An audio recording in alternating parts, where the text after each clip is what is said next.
Евроамбасадорот Самуел Жбогар смета дека престојните локални избори ќе бидат тести за власта и за опозицијата. Во интервју за Телма тој вели дека ќе има нула толеранција за какво било нерегуларности или инциденти на изборите. Во врска со европското знаменце на предлог законот за употреба на јазиците, што опозицијата смета дека е поставено само за да се протурка побрзо законот, евроамбасадорот вели дека одлуката за тоа ја донела владата.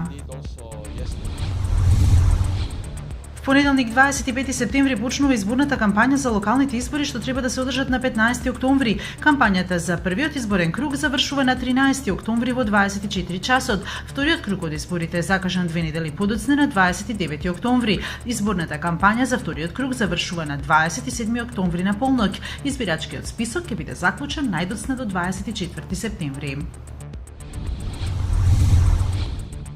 Севернокорејскиот лидер Ким Јонг Ун му одговори на американскиот председател Доналд Трамп на заканите содржани во говорот во вторникот на Генералното собрание на Обединетите нации. Јас сигурно и дефинитивно ќе го скротам ментално пореметениот со оган, ја пренесува изјавата на Ким официјалната Севернокорејска централна новинска агенција, но американските медиуми беа принудени во речник да го бараат зборот дотард што Ким го употреби, кој според дефиницијата е лице со состојба на сенилен распад.